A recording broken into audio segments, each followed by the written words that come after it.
La première partie de l'exercice vous confronte à une équation différentielle de type exponentielle, représentant la croissance d'une population bactérienne.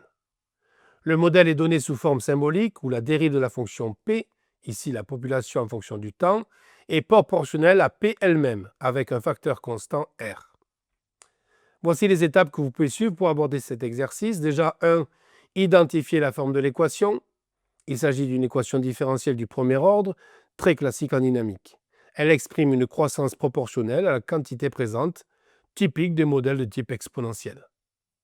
2. Il vous faut comprendre ce que signifie la solution générale. Vous devez chercher une fonction P qui, dérivée, donne une expression proportionnelle à elle-même.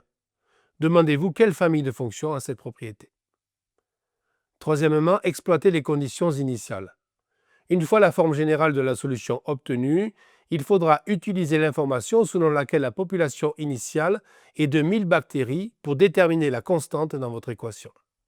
Quatrièmement, calculer une valeur numérique. La deuxième partie de la question vous demande de déterminer la taille de la population après 10 heures.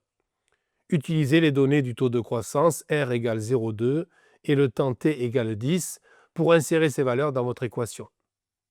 Le problème vous permet donc de travailler à la fois la résolution d'équations différentielles simples et l'application directe à une situation réelle modélisable. Ici, la croissance bactérienne.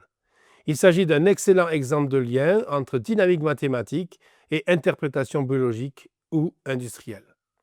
Pour l'exercice 2, il porte sur une modélisation par optimisation linéaire. On vous fournit un cas typique d'entreprise devant répartir ses ressources entre deux types de production dans le but de maximiser son bénéfice. Il vous faudra structurer votre démarche en définissant les variables de décision, en formulant la fonction objectif, en établissant les contraintes et enfin en traduisant l'ensemble du problème en un programme linéaire. Il vous faudra réfléchir à une méthode de résolution. Par exemple, si vous utilisez une méthode graphique, il vous faudra tracer les contraintes principales sur un repère, identifier la zone admissible, puis déterminer les points d'extrême. Si vous utilisez une méthode algorithmique, comme le simplex, vous devez organiser le problème dans un tableau et suivre les étapes de pivot pour atteindre la solution optimale.